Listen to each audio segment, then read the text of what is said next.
Secret Door to Success, 11th Talk, Look with Wonder, by Florence Scovel Shinn and published in 1940. I will remember the works of the Lord. Surely I will remember thy wonders of old. Psalms 77:11. The words wonder and wonderful are used many times in the Bible. In the dictionary, the word wonder is defined as a cause for surprise or astonishment, a miracle, a marvel. Ouspensky, in his book Tertium Organum, calls the fourth dimensional world the world of the wondrous. He has figured out mathematically that there is a realm where all conditions are perfect. Jesus Christ called it the kingdom. We might say, seek ye first the world of the wondrous, and all things shall be added unto you. It can only be reached through a state of consciousness. Jesus Christ said to enter the kingdom, we must become as a little child. Children are continually in a state of joy and wonder. The future holds promises of mysterious good. Anything can happen overnight.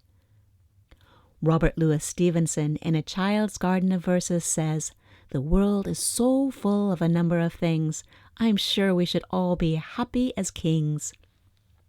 So let us look with wonder at that which is before us. That statement was given me a number of years ago, and I mentioned it in my book, The Game of Life and How to Play It. I had missed an opportunity and felt that I should have been more awake to my good. The next day I took the statement early in the morning, I look with wonder at that which is before me. At noon the phone rang and the proposition was put to me again. This time I grasped it. I did indeed look with wonder, for I never expected the opportunity to come to me again. A friend in one of my meetings said the other day that this statement had brought her wonderful results. It fills the consciousness with happy expectancy. Children are filled with happy expectancy until grown-up people and unhappy experiences bring them out of the world of the wondrous. Let us look back and remember some of the gloomy ideas which were given us. Eat the speckled apples first. Don't expect too much, then you won't be disappointed. You can't have everything in this life. Childhood is your happiest time. No one knows what the future will bring. What a start in life! These are some of the impressions I picked up in early childhood. At the age of 6, I had a great sense of responsibility, and instead of looking with wonder at that which was before me, I looked with fear and suspicion. I feel much younger now than I did when I was 6. I have an early photograph taken about that time, grasping a flower, but with a careworn and hopeless expression. I had left the world of the wondrous behind me. I was now living in the world of realities, as my elders told me, and it was far from wondrous. It is a great privilege for children to live in this age when they are taught truth from their birth. Even if they are not taught actual metaphysics, the ethers are filled with joyous expectancy. You may become a Shirley Temple or a Freddie Bartholomew or a great pianist at the age of 6 and go on a concert tour. We are all now back in the world of the wondrous where anything can happen overnight, for when miracles do come, they come quickly. So let us become miracle conscious. Prepare for miracles, expect miracles, and we are then inviting them into our lives. Maybe you need a financial miracle. There is a supply for every demand. Through active faith, the word, and intuition, we release this invisible supply. I will give an example. One of my students found herself almost without funds. She needed $1,000, and she had had plenty of money at one time and beautiful possessions, but had nothing left but an ermine wrap. No fur dealer would give her much for it.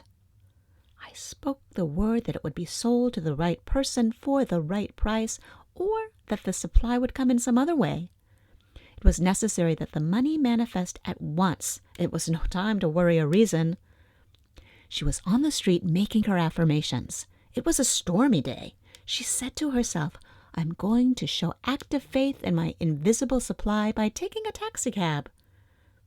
A very strong hunch. and she got out of the taxi. At her destination, a woman stood waiting to get in. It was an old friend, a very kind friend. It was the first time in her life she had ever taken a taxi, but her Rolls-Royce was out of commission that afternoon. They talked, and my friend told her about the ermine wrap. "Why," her friend said, "I will give you $1,000 for it." And that afternoon she had the check. God's ways are ingenious. His methods are sure. A student wrote me the other day that she was using that statement. God's ways are ingenious. His methods are sure. A series of unexpected contacts brought about a situation she had been desiring. She looked with wonder at the working of the law. Our demonstrations usually come within a split second. All is timed with amazing accuracy and divine mind. My student left the taxi just as her friend stopped to enter. A second later, she would have hailed another taxi. Man's part is to be wide awake to his leads and hunches, for on the magic path of intuition is all that he desires or requires. In Moulton's Modern Reader's Bible, the Book of Psalms is recognized as the perfection of lyric poetry. The musical meditation, which is the essence of lyrics, can find no higher field than the devout spirit which at once raises itself to the service of God and overflows on the various sides of active and contemplative life. The Psalms are also human documents, and I have selected the 77th Psalm because it gives us the picture of a man in despair. But as he contemplates the wonders of God, faith and assurance are restored to him. I cried unto God with my voice, even unto God with my voice, and he gave ear unto me. In the day of my trouble I sought the Lord. My soul refused to be comforted. Will the Lord cast off forever, and will he be favorable no more? Hath God forgotten to be gracious? Hath he in anger shut up his tender mercies? And I said, This is my infirmity, but I will remember the years of the right hand of the Most High. I will remember the works of the Lord. Surely I will remember thy wonders of old. I will meditate also of all thy work and talk of thy doings. Thy way, O God, is in the sanctuary. Who is so great a God as our God? Thou art the God that doest wonders. Thou hast with thine arm redeemed thy people. This is a picture of what the average truth student goes through when confronted with a problem. He is assailed by thoughts of doubt, fear, and despair. Then some statement of truth will flash into his consciousness. God's ways are ingenious. His methods are sure. He remembers other difficulties which have been overcome. His confidence in God returns. He thinks, what God has done before, he will do for me and more. I was talking to a friend not long ago who said, I would be pretty dumb if I didn't believe God could solve my problem. So many times before, wonderful things have come to me. I know they will come again. So the summing up of the 77th Psalm is, what God has done before, he now does for me and more. It is a good thing to say when you think of your past success, happiness, or wealth. All loss comes from your own vain imaginings. Fear of loss crept into your consciousness. You carried burdens and fought battles. You reasoned instead of sticking to the magic path of intuition. But in the twinkling of an eye, all will be restored to you.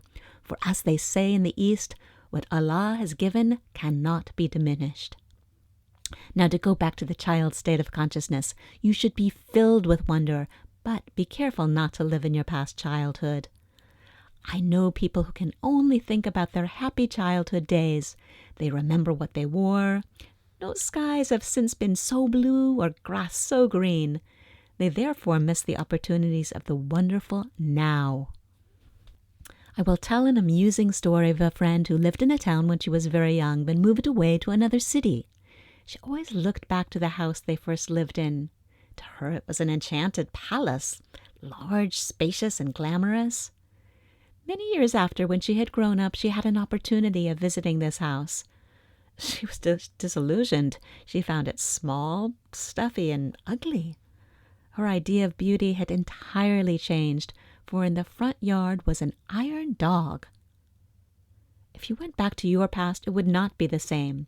So in this friend's family, they called living in the past iron dogging.